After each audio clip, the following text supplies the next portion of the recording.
HBO maintained its reign in last night's 74th annual Emmy Awards with a lot of help from top shows White Lotus and Succession.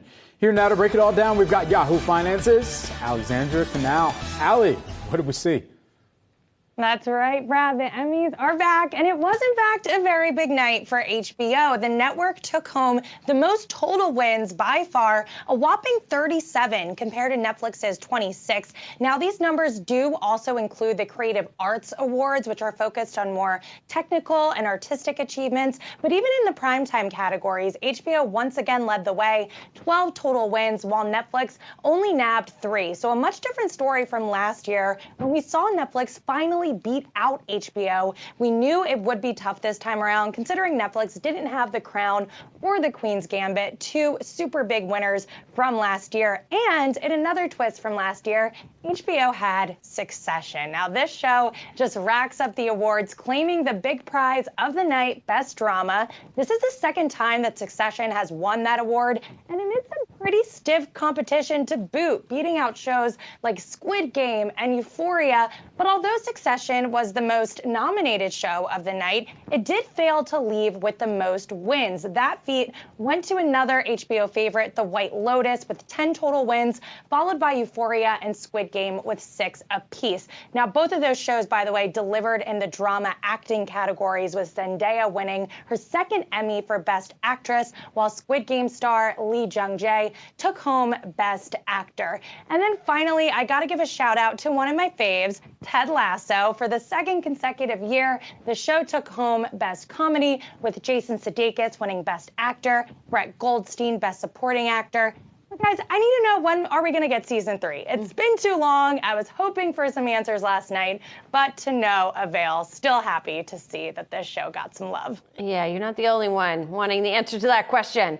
Emmys host Kenan Thompson also took several jabs at Netflix throughout the ceremony. And, there is sort of, I guess, an ongoing love-hate relationship between Hollywood and Netflix, maybe?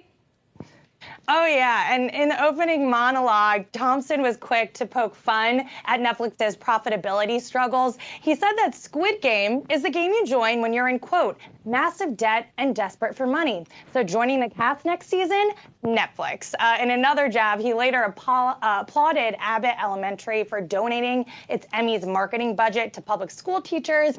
But he said, quote, it's all about helping those in need. That's why all of my paycheck and salary from tonight's show is going straight to Netflix. So safe to say Kenan Thompson is on Netflix's blacklist. But if you take a look at the stock right now, it is down about 62% year to date. The streamer did lose 1 million subscribers in the second quarter, the worst quarterly decline in the company's history, after it lost 200,000 users in April. Netflix said it does expect to add 1 million new subs in the current quarter, and there is a lot of optimism on Wall Street surrounding its advertising tier. That's rumored to launch as early as November, but clearly the stock and the company at large has been plagued by that streaming slowdown, recession fears, and it's interesting to see that even Hollywood is aware of that.